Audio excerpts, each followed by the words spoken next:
We absolutely love what we do. If you like what we do, why not buy us a coffee? Just follow the link in the description below. And now, a next-level moment from AT&T Business. Say you've sent out a gigantic shipment of pillows, and they need to be there in time for International Sleep Day. You've got AT&T 5G, so you're fully confident. But the vendor isn't responding, and International Sleep Day is tomorrow. Luckily, AT&T 5G lets you deal with any issues with ease, so the pillows will get delivered and everyone can sleep soundly, especially you. AT&T 5G requires a compatible plan and device. Coverage not available everywhere. Learn more at att.com/5G network. America stands at the ready to build faster, achieve more. The future won't wait. And TC Energy is moving forward confidently, connecting communities, industries, nations, here and abroad. At TC Energy, we deliver the North American natural gas and energy that powers communities across the U.S. to aim higher, grow stronger, and go further. TC Energy. Energy connected. Find out more at tcenergy.com.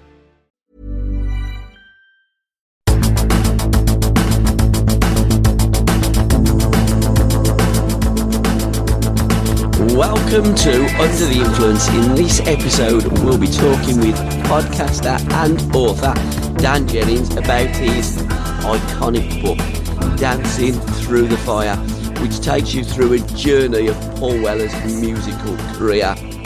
It's funny, it's gritty, it's organic. Welcome, Dan. How are you? Oh, what an introduction. I'm very well. Thanks so much for having me. And that would be my, because this is the book here. What camera are we on? We on that one there, Dancing Through the Fire. Yeah. It's good, isn't it? It's good. Yeah, it's brilliant. I haven't read it all.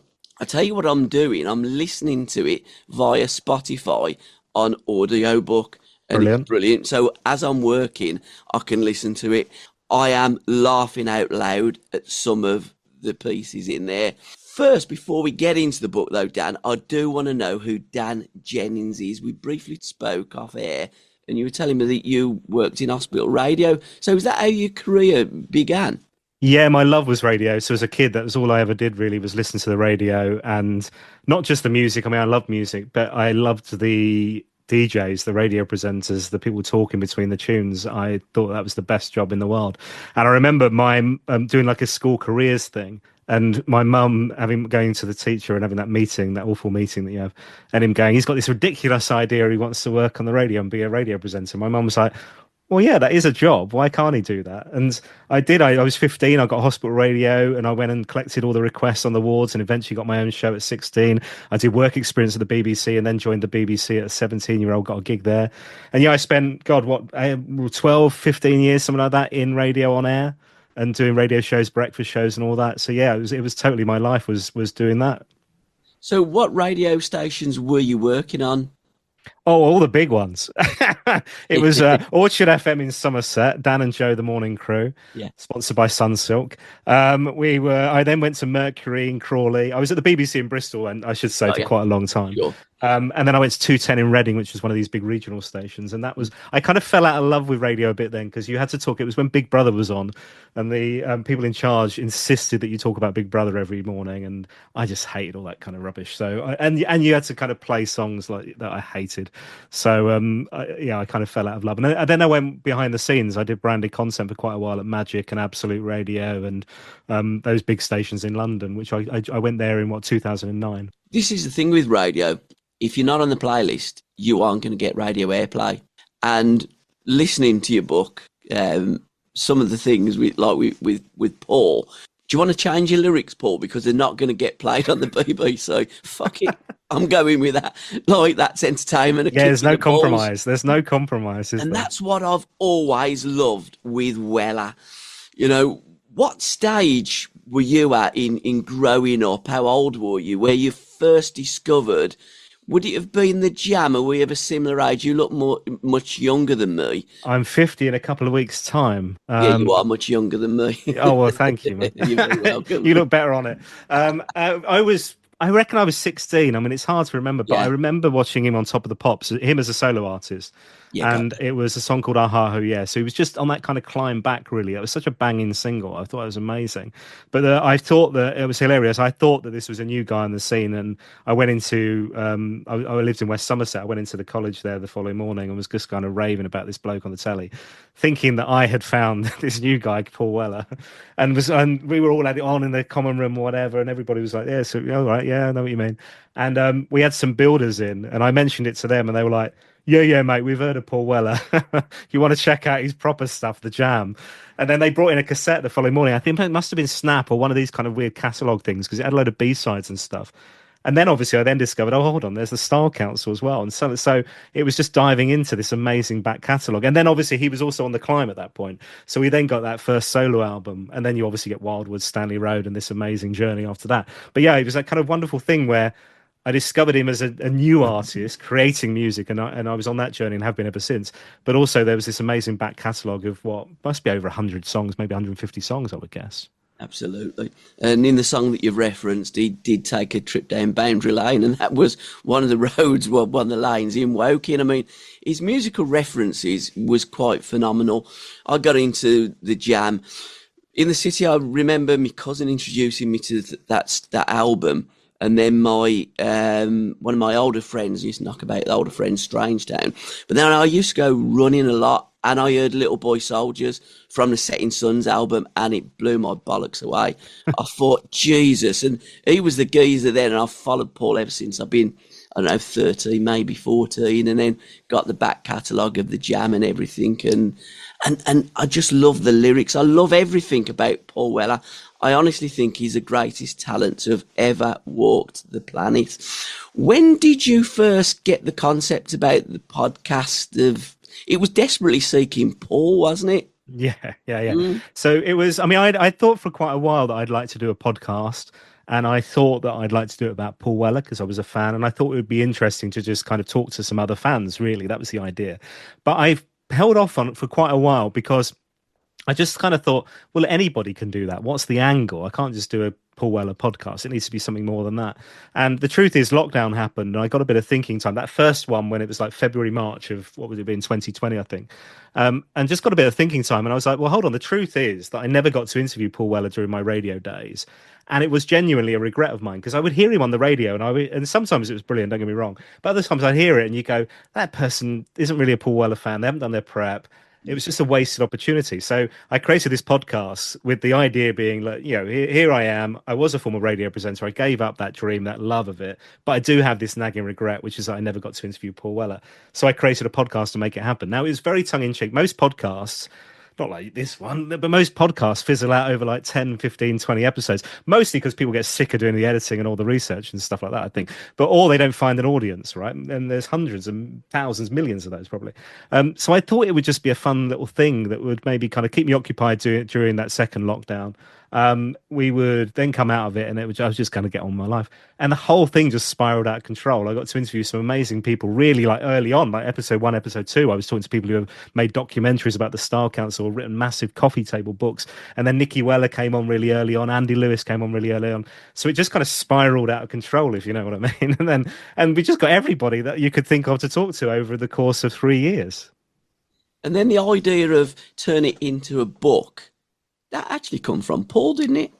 Yes, I bumped into him at a gig. So he hadn't been on at this point, and I knew that lots of people were talking to him about it, and I knew that he knew about it because people had mentioned to him that maybe he'd listened to some episodes and stuff. Anyway, I went to a gig, and Hannah Pearley at King's Place in London, and I bumped into Paul in the garden. I went over to this table in the garden, and there were a couple of members of his band on it.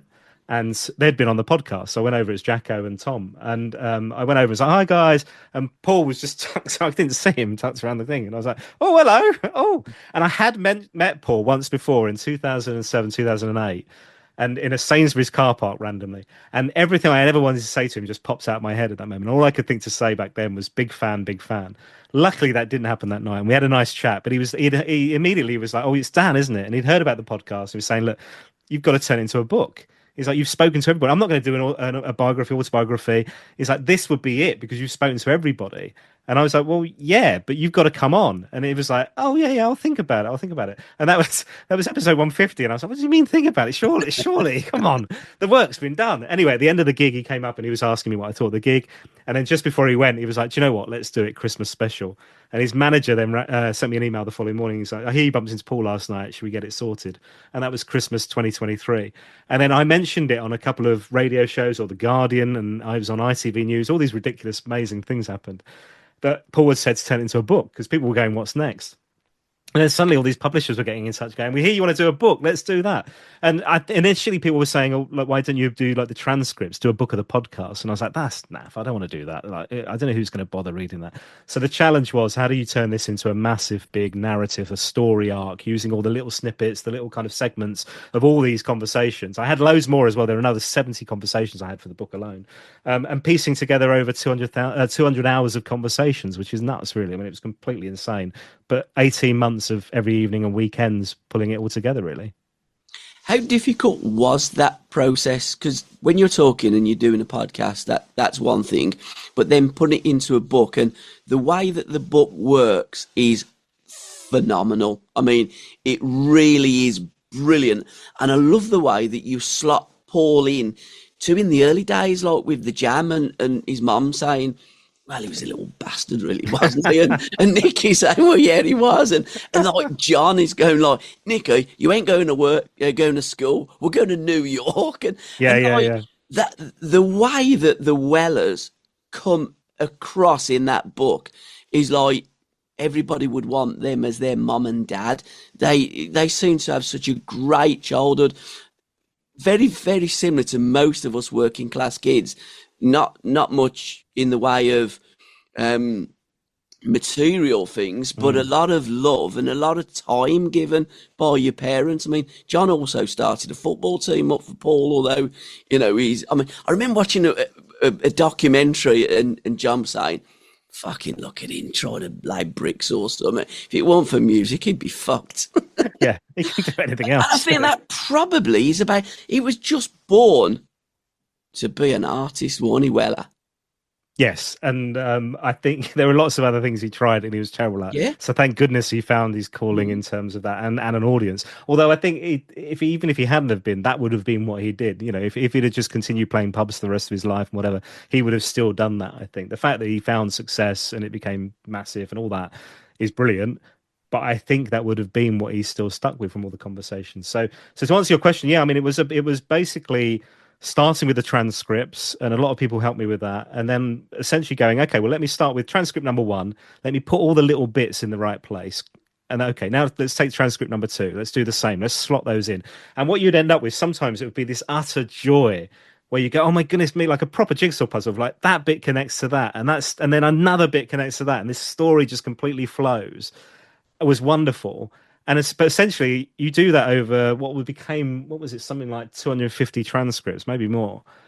And then so this document's getting bigger and bigger and bigger, and I'm just kind of scrolling endlessly. Like every night I maybe get one transcript done, because you were just kind of finding the right place for that little bit, right back to the transcript, find the right place for that little bit. So it took ages and ages. And then what I ended up with was about 1.5 million words that you then had to shrink down to get it into. I think the book initially was meant to be 150,000 words. It's 250,000. We got it as like close to the edge as we possibly could, and I didn't want to compromise. I didn't want it to be just the jam story, and then we skipped through the solo years. It was really important for me that it covers the whole kind of nearly 50 years in music, more than that actually, if you think about him as a kid. Yeah. So there was these wonderful moments you just kind of connected. It was like, it works, that's funny, or that tells that story in a new, unique way, or sometimes people were contradicting each other, and I really liked that. And I spoke to Daniel Rachel, who's a brilliant author and a music historian, and he was talking about the kind of format of oral history, and he was like, imagine they're all in a pub and they're all talking to each other, and he was talking about it being a play actually as well. Like, imagine they're all on stage talking to each other and they're building on each other's stories, and that really helped. And then I spoke to Pat Gilbert, and Pat was kindly looked at some of the material earlier on, and he was like, yeah, that's boring. So that really helped me go, okay. But he was also like, I've read it, it's brilliant, it's really entertaining, it really works. And that just gave me the confidence to go, oh, okay, I'm doing the right thing, because I'm not an author, you know, I'm a guy who works in radio for nearly 30 years. So those people gave me the confidence to go, okay, it's working. There's something in it. It does kind of tell a narrative. It does tell a story, which was really important.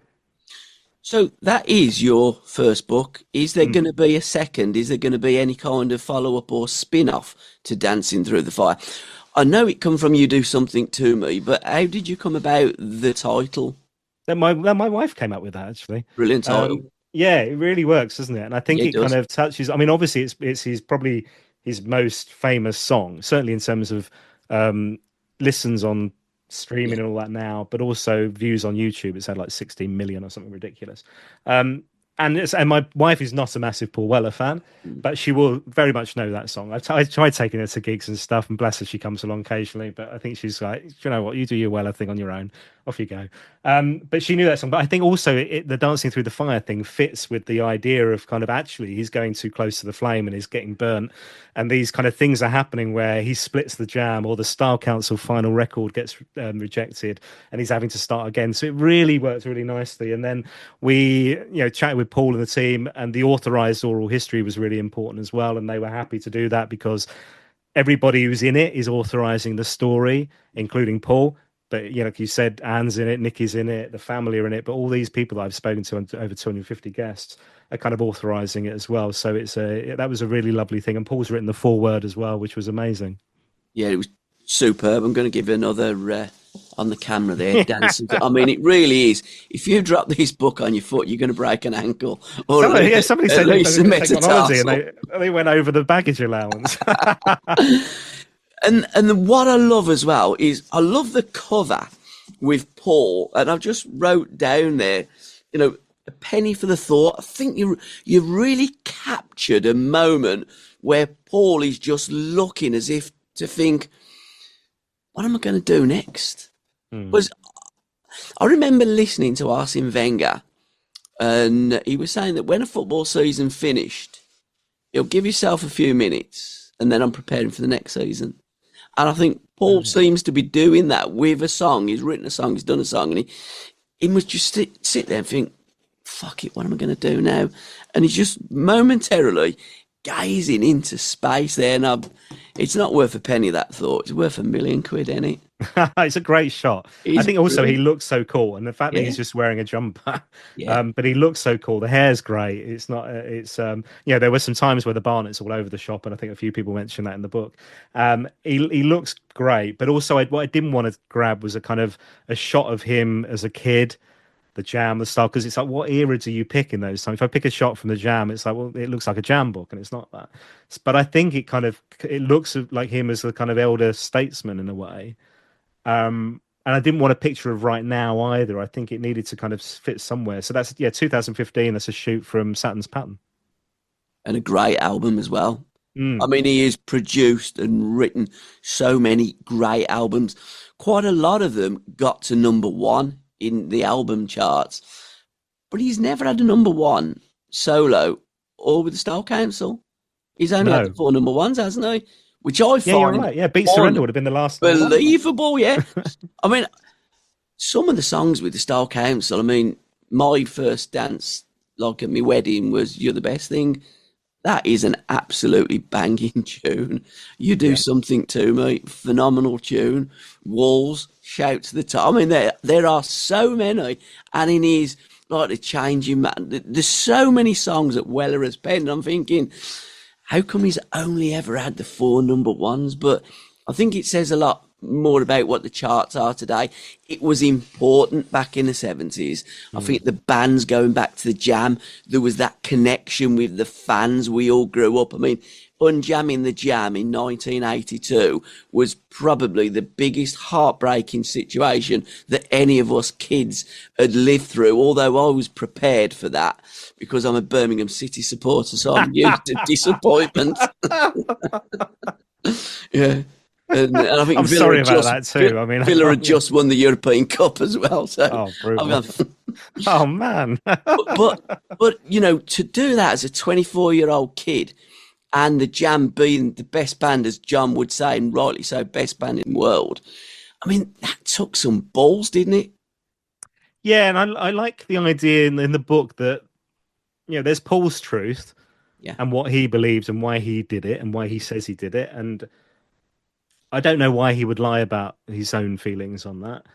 but what you also get is everybody else's angles on Yeah. it as well. And there's obviously different perspectives. And obviously Bruce and Rick, who were in that band with him, there's many fans who are still furious now and they didn't forgive him. And that's cool. You know, I don't understand it because I love the whole journey, but that's cool, you know.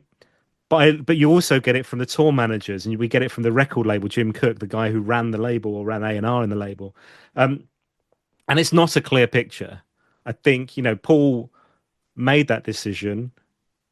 He didn't think about it for a long, long period of time, which you would have thought a decision of that magnitude would have to have been thought about for a long time. Certainly in the making of The Gift, that final album, it wasn't on his mind from the conversation we had. I think Bruce and Rick, certainly Rick, who's obviously no longer with us, but he talked to me, and I think he talked to others about, he thinks now, or did, you know, when he was alive, that it was more of a financial thing. But actually Paul dismissed that because he said, my dad was furious. You know, and I kind of get that, because it's like, if it was a financial thing, then John would have been in on it as well. And then John would have been going to Paul, come on, let's bin off the other two. We can make, so that doesn't make sense to me. But I like the idea that, look, here's all the stories, here's all the angles. Ultimately, as a reader and as a fan, you make up your own mind. But it's undoubtedly what you can't deny is, by doing it, that band are in a capsule that cannot be messed with. It's a perfect, 6-year period, longer if you count the kind of youth, but certainly 6 years as a recording artist in terms of 77 right the way through to the end of 82. That is perfect. There's not many bands who have that quality that's not been messed with. And if, you know, let's say they went on, let's say all the music the Style Council did were Jam songs, right? The Jam fizzles out at the end of the 80s because Paul, Bruce and Rick are doing their house album. We wouldn't be talking about the Jam in the same way now. And I think what Paul did was really I don't know that he thought about it in this way, but certainly what he did do is put it in a moment that you can't mess with it. You can't, you know, and by not coming back to it either, he didn't ever tinker with it. It's like, it's perfect. It's a perfect start and it's a perfect end, and the journey throughout is amazing, and the B-sides are great. And he left, and that's what a great thing. That'll always be there. You can't mess with that.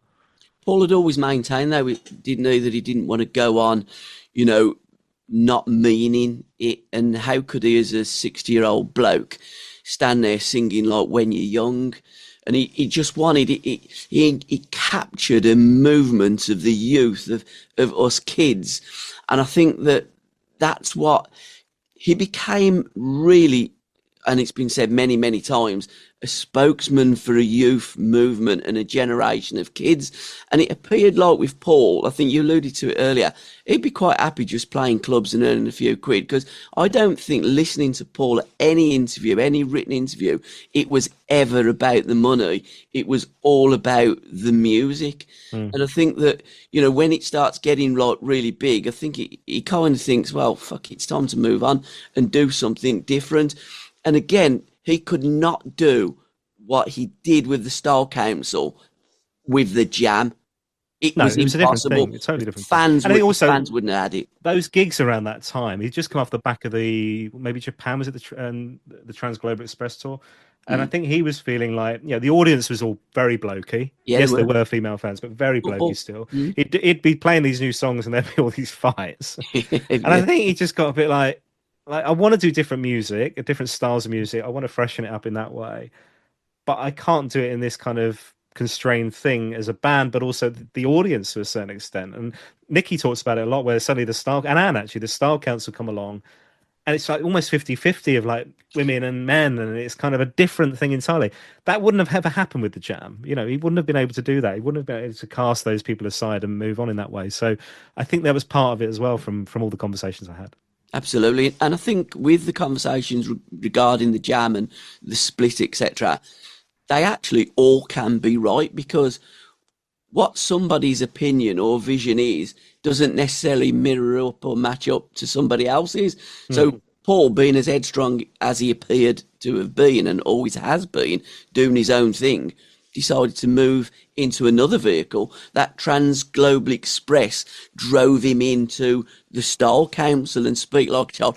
I love that bit when that bloke, like, you know, he was saying, duck, duck, duck. And where is he? He'd got it by the branch. I mean, can you imagine? Pissing myself I laughing. can't imagine Bruce and Rick doing the long hot summer video on the River Cam. Do you know what I mean? I don't know how. I remember at the time though when that come out. I mean, the fans were going furious about it. But I had the pleasure of I've interviewed Rick, God rest his soul, and Rick was talking about the jam day, and I love the story about the lion as well. And people would think that didn't happen, but it did. And you can imagine, the jam turning up in this Luton van and opening the back, and there's a fucking lion. And I says to him, "What happened?" I think it went for one of the women, didn't it? Not trying to bonk. Yeah, I think he was trying to bonk it. I think the woman had got one of these fur coats on, and the lion got a bit frisky.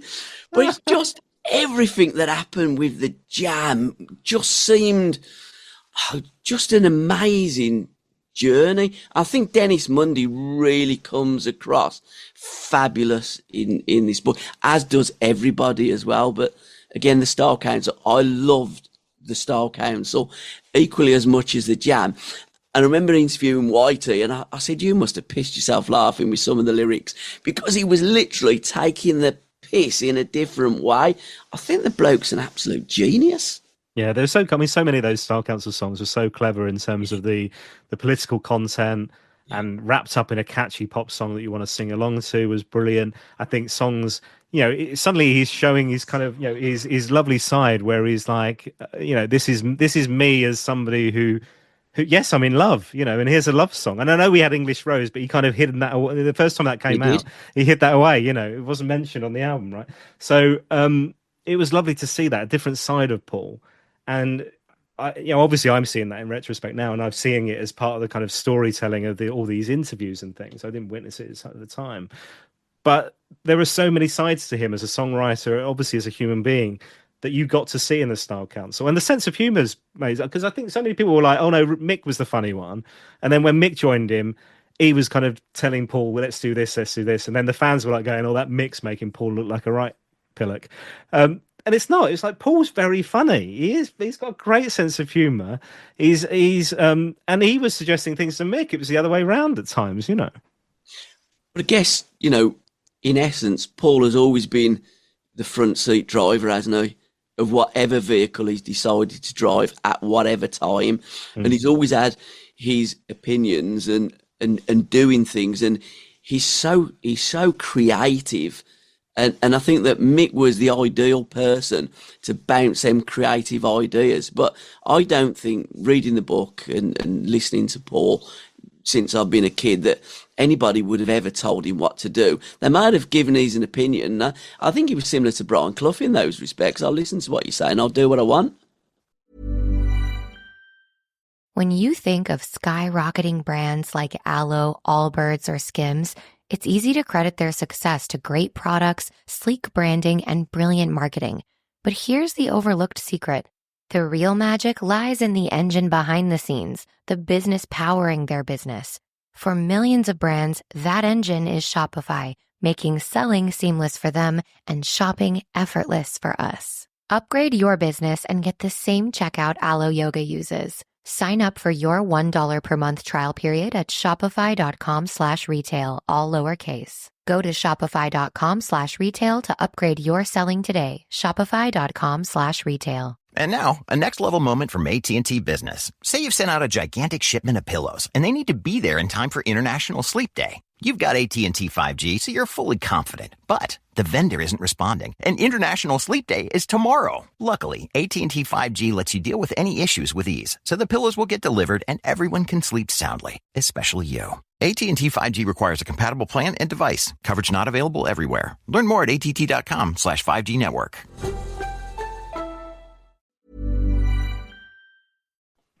Yes, and I think a lot of artists are like that, aren't they? They're like that kind of singular vision where, he obviously listens to a lot of people that he collaborates with. And when you're in that zone, making stuff together, it's a very collaborative thing. And I think it was with Bruce and Rick at times. I think it certainly was with Mick, and certainly through the solo years. But you're right. It's ultimately it's his vision. And always has been, I think. Even like there were a few, Bruce said himself, he's like, he's not a lyrics writer, although he wrote a few. But it was Paul that was having to do that. And I think ultimately in the Jam, Paul then felt the pressure of that and writing in that way. He felt freer when he got to the Style Council because it felt more collaborative. Those first, certainly that first album, there's a lot of instrumentals, a lot of mixed stuff as well. But I think he's always done that. But you're right. I think ultimately the buck sits with him. Whether it was the Jam, the Style Council, or Paul Weller movement, or Paul Weller solo, it's really been his name above the door in that sense, as the kind of guy who writes the lyrics and generally is writing the melodies to go with the songs and all that as well, right? And his influences as well, the Liverpool Poets and, the Respond label that, he's always promoted kids and music, and he's never been frightened to just push those boundaries and just test the water, as you've alluded to. The first Style Council album is so different, and they were all like honorary councillors invited, and they were all young kids as well. So it was always creating this movement, and I think that you're right. The crowd was different. It was almost like the Jam, a football crowd, and then it had moved to a more melodic and a more soulful. He was into a lot of different things. And he's always been into like music, clothes, and the usual things that all us Saturday kids have been into. Yeah, that comes. Fashion obviously is a real key part of his makeup, and the love of clothes and the mod stuff. And I think that's all wrapped up. Like the mod look was something he discovered as a kid. He's then getting a moped and riding around woking on this moped, looking very out of sorts, very out of his time in a certain way in that sense. But he's obviously created labels where he's had clothing ranges and stuff. So the style is very important. The music's the biggest driver. There's not an awful lot else apart from family as well.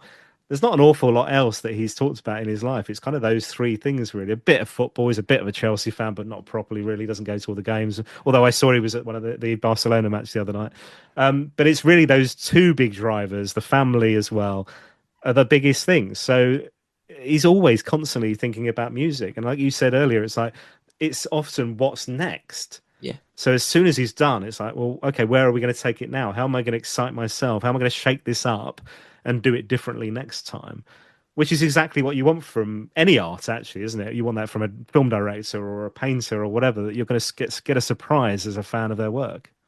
But again, his music, it touches you in different places. I mean, there's one off True Meaning's album, May Love Travel With You. Oh, yeah, it's great. That song, it just hits you, don't it? And Paul Weller just pens songs and music that just hits you, or certainly hits me, where nothing else has ever hit me. I'm like, wow, it almost melts your soul. But going back to Chelsea, I think it was more the imagery of Osgood and Charlie Cook and Hudson, the King's Road, and the iconic Chelsea set and scene, and the fact that like Osgood had got a suede head. He was into that scene, wasn't he? Yeah, I think you're right. I think that was kind of like they were the fashionable team, both in terms of, and they were the guys that you would see as almost pin-ups, like I would guess, in the press and whatever, looking cool, looking sharp, and all that. And it was also, I think, that just the first game he went to, and I guess it's relatively local, close-ish to Woking, that you can get there quite direct, whatever. It's obviously not his local team, but probably was the most local top division team maybe at that point. But anyway, they were stars, weren't they? And they were celebrities, those Chelsea players. But I don't get the sense that he's followed it all the way through as a diehard fan. No, not at Although all. I'd imagine he kind of was, when Zola was there, he was loving that, and a bit Mourinho and dipping in and out. He's got a Chelsea tattoo. I don't know if you got to that bit of the book yet. Has he really? Yeah, no, I haven't got to that yet. Well, you'll see when you get to that bit of the book, you'll read where that is. Yeah, that actually has quite shocked me, because I just didn't get that he was like really, really into football. It always seems to be music first, second, and last. Well, with clothes as well. Yeah, you can see behind me. So I don't know if you see here. So this side here. So there's the podcast artwork, which was a drum skin that Paul signed. There's a Stanley Road picture here, and this here. Just move that. That is John Terry next to C3PO. John Terry lifting the Premier League for the first time under Mourinho. There you go. Signed by John. I'm a Chelsea fan as well, not because of Paul. Right, okay. But yeah, they're my club and all. But they're my club because my dad brought a program back from West Ham versus Chelsea, and he's a West Ham fan. So I went with the other club just to piss him off. I think, to be fair, so was John Terry's dad, wasn't he? He was a West Ham. Yeah. There's that iconic picture out there where they're giving him the signs when he scored a goal. But Paul, moving from the style counter, I love the account of Dee that she like, I didn't know who the Jam was. I didn't know, like, Paul Weller. And you're thinking, really? But she didn't, did she? And we kind of think that everybody knew who Paul Weller was. Every boy of a certain age wanted to be Paul Weller. We all loved the Jam. We all loved the image and everything else. But there was another load of people that didn't know who the Jam was, and clearly Dee was one of those. But I mean, how gorgeous was DC Lee? And what a voice. I mean, still now. She had a solo album out last year. What did you notice first, though, of Dee in the 80s?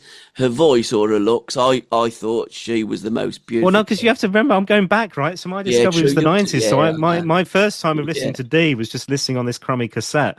And actually, a lot of those really early songs, what was it? Because I think I remember the live show, the Japan one. Mm-hmm. And I didn't know. And it was actually Jay Williamson, Jay Ella Ruth, as she's known. Jay's in the book. Because she did a stint with the Style Council when Dee had a gap. Dee had to do her solo album. There was about 6 months, maybe 9 months, I think, where she was on the road. And it's odd because a lot of the time you see footage and it gets credited as Dee, and it's like, that's not Dee, that's Jay, But yeah, so my discovery was all retrospective, man. I was kind of like, I was listening to the music, and then and we didn't have YouTube, so I was having to buy the DVD or the videos rather. And so the VHS I got was that live show. So I can't remember when I first really realized that Dee was a thing in that band, a person in that band, probably even more so like solo, really, because she was obviously on that first solo album, and she sang on Wildwood and maybe even a bit of Stanley Road, perhaps, I can't remember now, but certainly the first two she was on. So I probably knew about it from, and also, I mean, obviously See the Day. I knew that song. Oh, great song. That's great. But I hadn't realised the Weller connection on that, and the fact that it was like she couldn't get it released, and John Weller actually, I think, the Wellers bought her out of that deal, really, or certainly put all the money behind it to promote it, and they got a string section, all that. So it was really, and Paul and Dee weren't together at this point. It was just, again, back to that thing, like you say, of Paul supporting an artist. She was a singer in the Style Council with Paul. They would go off stage and let her sing that bit. Like Paul would go off and she would sing that on stage in front of the Style Council crowd. That's how supportive they were, which is just brilliant. And then obviously it was, what was their number 3 hit? So it was like as big as anything the Style Council did chart-wise, I think, yeah. I thought an unbelievable sound, an unbelievable artist, and really a top-looking bird. You can see why Paul Weller fell for her. But again, as you say, there was just loads and loads of different artists that come together in those days. And Paul was never really, he's soul deep with the minor strike. He's always got into the nitty gritty of kind of like politics, although he's been, I suppose, a little bit, you would say, apolitical more so these days, although he's just done the thing for Gaza. So he's always dipped his toes in, and he's never been frightened to say what he believes, although I don't think there's many people these days that you can believe in. I think it's the thing about he's not afraid to put his head above the parapet, right? Yeah. And it's like, actually, regardless of what that is, and I think, back in the day, it was maybe political, you could say, but actually... Yeah, I suppose it was, because it was, the miners' strike was a political action from Thatcher's government, right? I think more so recently he's done things like the homeless gigs that he's done and support. And there was the I Woke Up from '66, the video that supported that and supported homeless charity and stuff. So there are other elements of it. And you would argue that, I mean, I guess homelessness is probably a political issue as well. But it's not a party political issue. So that was kind of the point I'm making. It's like he's coming at that from a humanitarian thing in a sense. I think the Gaza thing is, that's a really tricky topic. But everything I've seen of Paul, and I get it on social media whenever I plug anything of Paul's now, I just get the kind of anti-Semitism complaints coming back at me. I've not actually had a conversation with Paul about it. I would love to, but I don't think he's like, everything I've seen is not him coming at it from that. He's coming at it from I'm seeing kids and parents being bombed and innocent lives. And I don't care what side anybody's on. Those are appalling images, right? You can't deny that. I don't 100%. Think if you're in Israel and you're Jewish, you're looking at those going, those are a lovely thing. That's my evening viewing. So I think he's coming at it from that. And I think that's kind of okay. And again, there is politics wrapped up in that. Of course there is, because, it would appear that we are selling arms to Israel and all that kind of stuff. But I don't think he's coming at it from that. But but to answer your question about the kind of the bit where he's kind of he didn't really go on about that, I think he always felt that he'd kind of written those songs, and it's like, well, I can't write them again. And those songs, sadly, mean the same thing. Going underground means the same thing. Eating rifles, that ain't changed a bit. It's just got worse, right? Yeah. So it's like, well, what else can he say when he said it already? And he's still performing some of those songs live now. So they still have the same meaning, if not more so. So, but I do kind of think that whatever his view, agree with it or not, he is not afraid to speak his mind. I don't know what Ed Sheeran thinks about any of that stuff. Do you? Hasn't said a bloody word. Probably should do about something in his life. And that's no criticism of Ed, but I think the industry just kind of pushes people into a space and they just kind of go, you're media trained, don't touch any of that stuff. I don't know that we want that from our artists. I would love some of those people to come out and say what they really think about all kinds of issues. I'm not talking about Gaza necessarily, but why not? Why not? I think most of the artists, and I use that word loosely today, are all bubblegum artists. Paul Weller. They've got a platform. Like you've got a platform. Yeah, absolutely. Yeah. Why are you not doing that to do something good with it? But I don't think they do, because I think that the way I look at it, if they do come out and say something, they might lose a load of fans. They might get, whereas Paul's gone, and he's done it through his whole career. I don't give a fuck what you think. I'm doing what's right. I think he's a compassionate man. He's a human. What's that human when they call people? I don't humanitarian. Thank you. Always struggle with the Greek names, Ali. But I think Paul's always done that. Will Paul's end, a bomb exploded in another town. He's not, he's always written about stuff. I remember someone saying, Paul Weller don't write political songs these days. And I thought, fuck me, have you heard 7 and 3, the striker's name? Them fuckers in the castles there. Savages off of exactly. So he's always been on the right side of humanity. And I think he's just a good egg, a good onion, Paul Weller. And he would do anything to help any cause without any political bias on any way. He just puts people first. And in terms of that, it's all about the kids. I think he will always be the same, because he's always said that, his values that he was given by his parents are still as true today as what they were back then, growing up, although his music has changed a bit. And, when you talk about things as a granddad completely different as you would as a teenager. And if you don't, I think you need to look at yourself in the mirror. But I think he's always been an absolute top banana, to be fair, Weller. Yeah, it was interesting. There's a quote in the book where he talks about a friend of his, and he doesn't name him, although I've heard since it's Roger Daltrey. I don't know if that's true or not, but he said that they said, "Oh, isn't it funny that we're now middle class?" Yeah. And Paul went, "Well, you might be, mate, but I'm not." And I put the little video clip of that because I filmed the most recent interview I did with Paul when I asked him about that. Seen that. And no, actually, that was from the podcast finale thing. Yeah. Anyway, I put that clip up on YouTube and Facebook or whatever, and the amount of people who kind of came in going, he's middle class, and it's all right for a millionaire to say that. And didn't he send his kids to public school and all that kind of thing? And I think it's missing the point, right? The point is those values that you're talking about that were instilled in him as a kid, that from his parents, from his folks, from that kind of upbringing in Woking. And let's be honest, they weren't destitute, right? Paul and Nikki never went with that, like Paul said, and both of them said to me, it's like their family did, like mum and dad did, and the phone would get cut off and they'd have to hide under the sofa to stay away from the bailiffs and all that. But they were still able to live and feed the family and all that kind of stuff, right? So they weren't the full end of poverty, but at the same time those values still live, and that's the point that he's talking about. It's like, actually, my working, I still believe in those things. And he said, I don't care how much money you've got, and I don't care what size house you've got. Those are the things I believe in, and those kind of values still live in me. And I think that's true. I don't think when you then put your kids into a private school or whatever, they didn't do that with all the children, but that changes you. That changes them maybe, and that will then be different for their upbringing. But it doesn't change your own roots. You can't, that can't ever change, can it? So I think but again, look, I love the debate on it. And I love when you kind of put those things live and people will read that in the book and they'll disagree with bits of it and they'll disagree with Paul on it. That's cool. That's fine. You want some of that healthy debate. I think we've got into a position now where so many things like we've lost the art of debate. It's either you're far right or far left, and there's no kind of, well, actually, I could agree with some of those things and some of these things, and it's a bit more nuanced of an argument of that. We don't have that anymore. It's just it's right or wrong, and arguments of one side or the other. That's not how we live life, you know. I think that's what social media has done, because there's no content or context to it, is there? Someone saying something, then they'll jump on and, well, you're wrong, I'm right. And you can both be right. You can look at things in balance. And I think we've lost that ability to talk with each other and listen to each other and thinking, well, hang on, you've actually got a point there. I was coming from this point here, but I've listened to you, and I'm coming from another point. But again, Paul's never been shy to say what he believes. And I always remember listening to him. He's always like, no matter how much money I've got, I've always, known how much it is to buy a loaf of bread, or a bottle of milk. And, you can still be a socialist. I mean, I'm a socialist. I mean, I ain't got a pot to piss in, but that's irrelevant.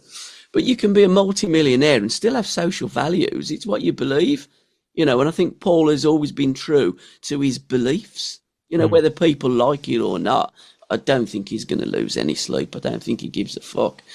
And I think that's the right way to go about it. And who are those people to judge him? They've never walked a mile in Paul Weller's shoes. So how would they know what it's like to do what he's done or lived his life? So they're not anybody to judge Paul Weller. It's also that thing of like, look, there's Paul Weller the man, there's a story that's wrapped up in that music, but you can also like some of the music without digging into all that kind of stuff as well. Do you know what I mean? It's like, You Do Something to Me is a perfectly brilliant love song, or unrequited love, actually, but it's seen as a love song. Yeah. That's fine. Like, you don't need to kind of go, well, I believe that we should end privatization and take all the, the water companies back into our own control. I mean, we should bloody do that. Yeah, I do. Anyway, I agree as well. Anyway, but do you know what I mean? You can still love that music. You can still love Peacock Suit. You can still love Wildwood. So and I think that's kind of, that's cool. But I think for people to kind of go, oh, I hate it when Paul gets involved in politics. It's like, well, you've not seen the whole story when he's done that in so much of his lyrics. Is kind of like laughable, really. Yeah, I mean, I love the bit when he was talking about David Cameron jumping around to eating rifles and thinking, you don't get it, mate, do you? Yeah. But again, that's the thing. And if they do gig it, then great, because it's the music. The lyrics, I always think, come secondary to the music, because a song hooks you in, you like the song, and then you want to know about the song. I think it's like a bird, okay, she's got a nice personality and you like her for the personality. I thought you meant like a bird that flies. No, but I mean, if you're in a pub, you're attracted to a bird. It's the look, isn't it? Lady, okay. So I think with the song, it's the song that attracts you first, and then when you like the song, you look at the lyrics, and the lyrics are just as important as the personality is to the looks, is what I'm trying to say. So exactly. I could tell you at 16, when I was going through all that back catalogue, that I really understood the politics of all the lyrics. But you know what? Town Called Malice was a great song to sing along phenomenal to. Loved it, right? But I wasn't going, let me kind of work out what is that. Paul means this about this. You're right. It's like, actually, first and foremost, they're great songs that I want to hear over and over again, and I want to sing along to live in a mosh pit. Great. I mean, where we're at a gig. Hi, this is Robert Mays from The Athletic, and today I want to talk to you about Boost Mobile. You know how the holidays can get with all the shopping, spending, and stress. Between games, travel, and everything else, it's a busy season for all of us. Boost Mobile is making it easy to treat yourself and your wallet. When you bring your own device and switch to the $25 unlimited plan, you get unlimited talk, text, and data for just $25 a month with no trade-ins, no contracts, and no hassle. So while you're checking everything else off your list, don't forget to put your own name on it too, because simplifying things is always a good game plan. Visit boostmobile.com to start saving. After 30 gigabytes, customers may experience slower speeds. Customers will pay $25 per month as long as they remain active on the Boost Unlimited plan. For 25 years, Brightview Senior Living Associates have been committed to creating a vibrant culture and delivering exceptional services, making Brightview a great place to work and live. If you're looking for a rewarding opportunity to serve your local community and grow, we want you to join our team. Brightview Senior Living is growing and actively seeking vibrant associates to join our community teams, including directors, healthcare, activities, hospitality, and dining. Apply today at careers.brightviewseniorliving.com. Equal employment opportunities. Text BV Jobs to 97211 to apply. Granddad's half pissed. That's me. Stick on Malice, watch him dance. And Malice is just a great song. But again, he's left the Style Council and, you know, it's the Paul Weller movement. You know, that album that was thrown away wasn't the first album that was thrown away. I thought that was great by Chris Parry. That music shit, you know, and then he come up with all my cons. Yeah. But he does, don't he? You know, when you think of like, you know, he's been knocked back on an album and that must really hit ya, because them songs are all your babies, aren't they? You've brought them to life. You've put them there, and then someone says your work shit. Then he comes up with like all my cons, and then he comes up with like the self-pen, you know, album, that white album. It's like you're thinking, fucking hell, where's he got these songs from? And then like, you know, Wildwood and Stanley Road. I mean, he really in the mid-90s hit a purple patch, but he did bottom after the Style Council, didn't he? When he went into all the kind of like rave type of scene. And he was completely lost, and I find that really interesting, the conversation, and that comes again from so many angles. But he talks about going on this European tour with the Paul Weller movement, went to Italy, and he just said, like, I didn't know how to do it. And that's what I mean, he spent at that point, like, what's he done, 20 years making music, let's say, from being a kid and whatever, and he didn't know how to do it. He was like, I didn't know how to be a band leader. We would just go round and round in circles. We didn't know how to finish a song. That's just ridiculous, isn't it? You know, but I love that honesty. I mean, I've never heard like somebody like Van Morrison, who's also had periods where he's been lost, or McCartney talking in that similar way. I love that honesty from Paul. He's so open, and I've caught him at a really good time in the conversations I've had with him. But he's able to kind of be reflective on that. But that's remarkable. Like you're here, and it's really interesting again to hear that kind of Rejected Style Council album conversation, because I managed to track down the guy who made the phone call to John Weller to reject it, to say, like, it was passing on the message, and obviously John went mental. But it's also like how, like, you know, the Polydor have made all this money from Paul, the Jam, Style Council, and whatever, and then reject the album, and then like what comes next? And I think the rejection then leads to the great music that comes after. Don't get me wrong. I don't think that last Style Council album is a brilliant album. Don't get me wrong. So you know, and they had to make a commercial decision, and I like that kind of the fact that we get this story from all angles, like I say. But I don't think without the rejection, you wouldn't have got songs like "Has My Fire Gone Out" and, you know, that kind of self-doubt stuff on the Wildwood album, particularly. And then would we have got then off the back of that this kind of peak that is Stanley Road, and what was it, 1.5 million albums sold or something like that? Because I think, and I said this before, it's like when his back's against the wall and he comes out fighting, that's when you get some really amazing material. True Meanings is another one of those, I think, where it's like he's 60 and he's kind of, I don't think A Kind of Revolution really landed as well as he wanted it to, and he's a bit written off. And it's like, that is an album of beauty. 22 Dreams is another one. So there is all these kind of different points. I think actually where we are now is one of those. I don't think the Covers album, from fans, what I've seen, it was kind of brilliantly received. I don't know, maybe 66. I think people are kind of like, I don't know whether Paul reads all this stuff, whatever, but I think maybe at the minute he's coming out like, what am I going to do next? Coming out fighting next. I don't know, but it certainly felt, I didn't, you know, write off Paul Weller at your peril, man, because like whatever's going to come next is going to be outstanding, in my opinion. Well, to be fair, I mean, he could just like write "Happy Birthday" and sing it. I'm not one of those fans. You know what I mean? I'm absolute like proper like we Weller. But again, the song that drove him into to that, you know, the solo artist that was Paul Weller, was "Into Tomorrow." Great, what a great tune! Great tune. I mean, like, you just think the kid just keeps coming up with absolute belting songs, and I don't think there will ever be a time. I mean, I love when people are saying, well, when you're going to retire? And I love the analogy when Weller, I've heard him say this, what I'm going to do is fucking grow carrots or something, you know?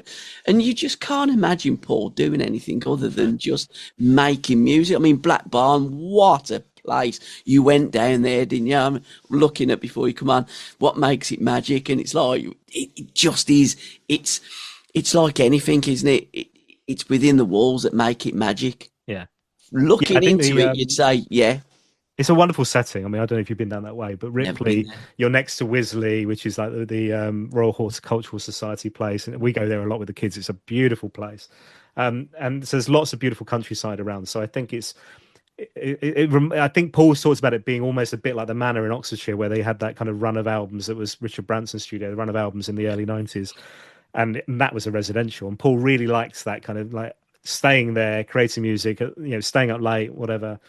But you're stuck in this place. So I think he's kind of created his own one of those with Black Barn. It's obviously Weller HQ, so the business runs out of there, and Charles Reese, the studio engineer, is there all the time, and other bands come in, like the Blow Monkeys recorded Birdsong, their most recent album, in there. Stone Foundation have been in there recording recently and stuff. So he's constantly kind of lending it or hiring it out and whatever.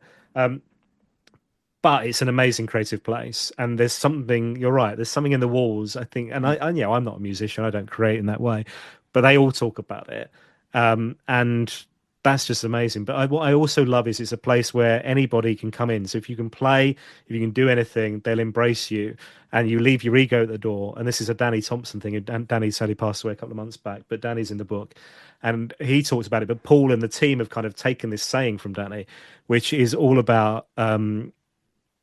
Just not having an ego. Like when you come in, we're creating music together, and it doesn't matter who you are. There's no kind of pecking order. Everybody's idea is valuable, and let's just kind of create music together. And I think that's a beautiful thing. But I think that the fact that this is kind of the ethos of Black Barn as well, that it doesn't matter who you are. I mean, Tom, who's in the band, Tom Van Hill, went in as work experience and ended up helping Charles Reese fix the studio roof. And now he's in the band touring the world. They've been to Australia, Japan, and America last year, Amazing. But again, that's Paul, and if you can do it, and he's always had his band of merry men, a little bit like Robin Hood, the biggest one being Craddock. I mean, what a gig he's had, Eddie, Stevie Craddock, and also like with his Ocean Colour Scene and his solo stuff as well. I mean, to blend it, I think musicians are just different class, because they can. Footballers only play for a team at a time, don't they? Then they get transferred. But like Craddock, he's been Weller's lieutenant, hasn't he, for so many years now, Steve? What a guitarist he is. Yeah, there was that bit in the 90s where, was it 90s? Yeah, end of the 90s, early noughties, where Ocean Colour Scene was so massive that he was struggling to balance the two. And actually, they then had to coordinate the calendars of the management of Ocean Colour Scene, the management of Weller, and put them together and go, look, so that Steve can do both, let's put this together and run it as one team in a way, really, because that's how valuable Craddock was. But I think he's also he's back to that kind of collaborator and that creative thing. Yeah. Steve brings stuff to the party, and Steve's willing, and Paul talked to me about this, and I asked Steve what Paul saw him. He thought Paul saw in him as well. And it is that kind of, he wants to move forward. He wants to create different. He wants to kind of not stand still as well, both in his own music, and it's really, his own solo stuff's really interesting, but certainly the stuff with Paul. But the last album, the covers album, Find Eldorado, Paul gave that to Steve Craddock as a kind of project to produce. So actually all the instrumentation, everything was Steve. And Paul was almost a vocalist, really, which I think is fascinating. I love that idea. And they've got an amazing relationship that's over, 30 years now. Because he does a lot of production as well, don't he, Craddock? I mean, he is another musical genius, Steve Craddock. I think he's one of them that really goes under the radar by people that don't know, but people that do know and see him. He's just, again, a music genius and a stable of Paul's. So what's next for Dan Jennings? That's a very good question. Yeah. I love doing the book. I would love to do a similar project, maybe a different artist. I'm kind of toying with some ideas on that at the moment. I think I don't know if you know the Mark Lewison book on the Beatles. I've mentioned this before, but so he has he got basically a deal to do a 3-part biography on the Beatles. Did part 1, it's massive, it's huge. And then he did an extended version of part 1. This was 10 years ago. We're still waiting for part 2. Oh, I know. At one point, this book, like I said, was 1.5 million words. I'd love at some point to kind of maybe revisit it. I think you could expand it out. This is not me going cashing in, but I think there's so much that I had to chop that is really valuable stuff. So if there's an opportunity to kind of at some point expand it out to, so there's a, as big a book that's the Jam, and maybe as big a book as Style Council bigger book solo. By that time, Paul will have no doubt released another 5 solo albums or whatever. So, I hope that I can keep in with the Weller Circle. It's been lovely, and we can do some more collaborative stuff in the future. That would be, a real dream. But I'd also like to look at some of the other artists that I love to do a similar thing, maybe not necessarily the podcast, but certainly from the book point of view will be great.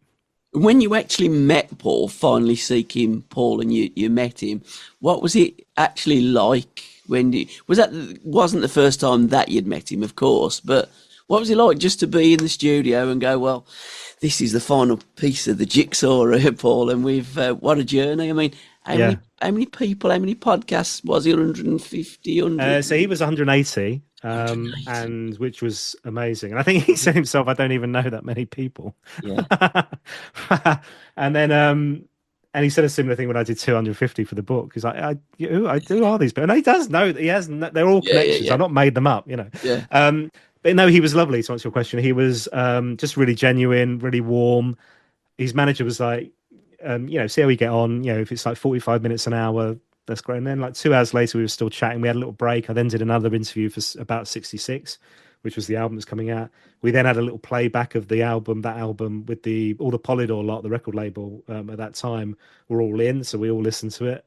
And I chatted with Paul, and I bought him a couple of vinyls. So we chatted about those. He was just really lovely and really genuine and really nice and welcoming and not closed. There was no questions that were kind of off limits. I was able to ask everything I wanted to ask and more.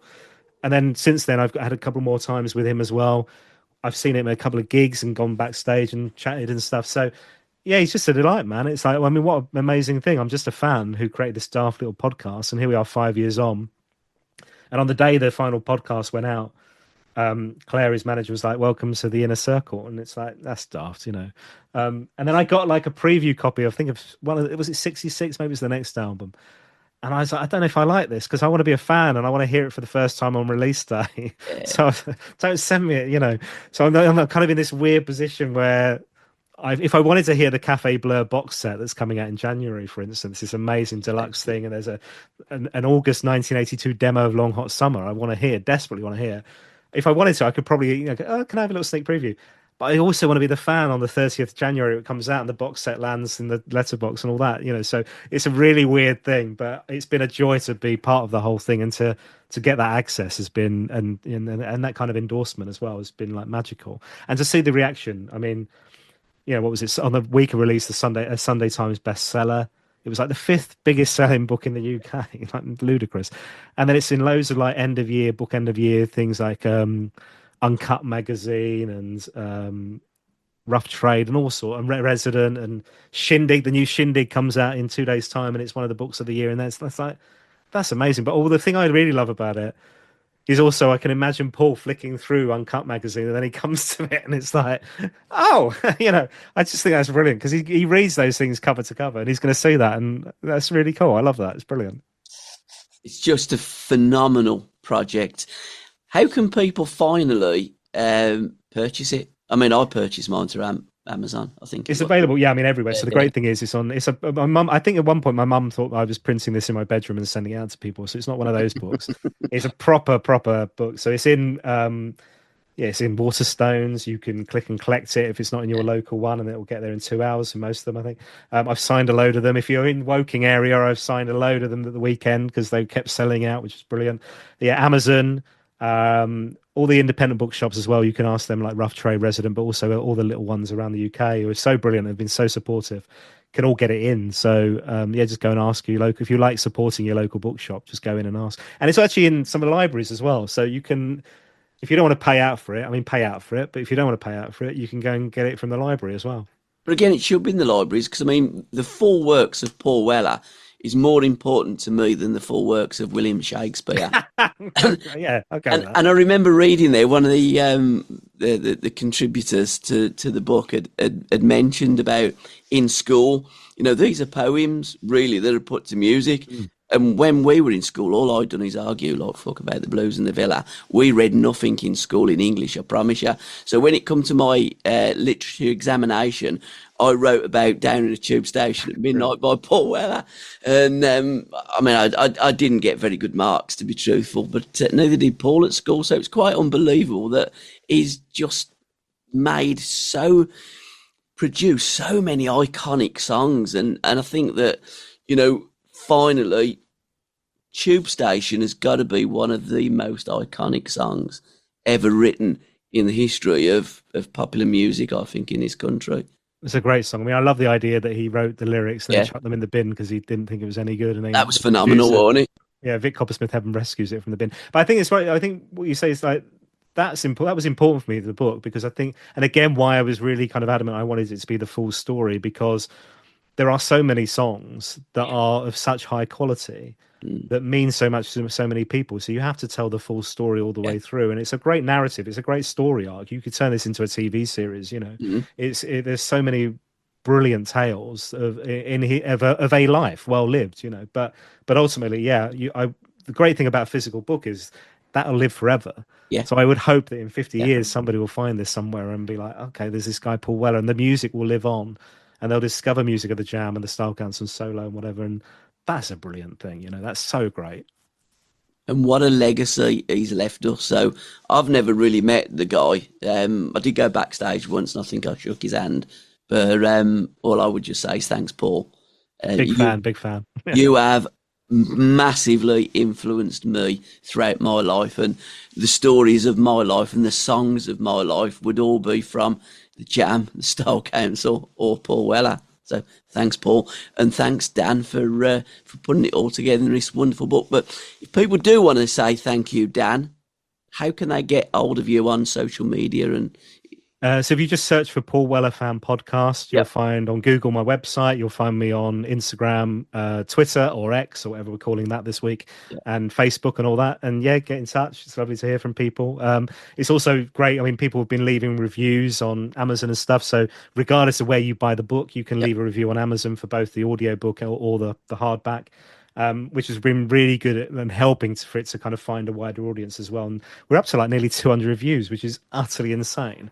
I think like the biggest selling Paul Weller book on there previously, which has been out since 2007, I think, has had about the same number. So it's like this has only been out 2 months. It's mad. So thank you to everybody. This is a different class of book.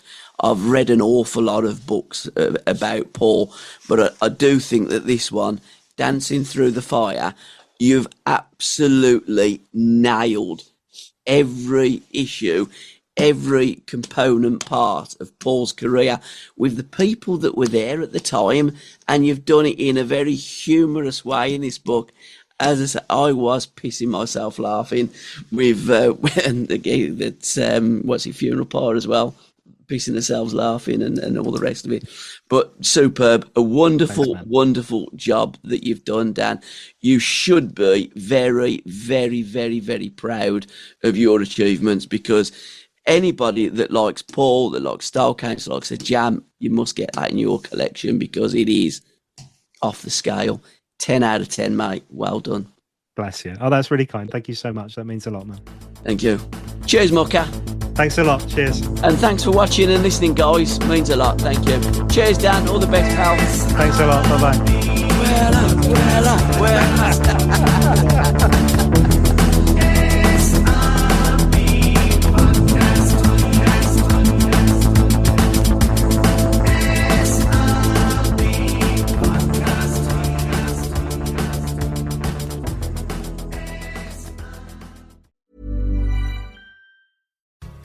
This is Robert Mays from The Athletic, and today I want to talk to you about Boost Mobile. You know how the holidays can get with all the shopping, spending, and stress. Between games, travel, and everything else, it's a busy season for all of us. Boost Mobile is making it easy to treat yourself and your wallet. When you bring your own device and switch to the $25 unlimited plan, you get unlimited talk, text, and data for just $25 a month with no trade-ins, no contracts, and no hassle. So while you're checking everything else off your list, don't forget to put your own name on it too, because simplifying things is always a good game plan. Visit boostmobile.com to start saving. After 30 gigabytes, customers may experience slower speeds. Customers will pay $25 per month as long as they remain active on the Boost Unlimited plan.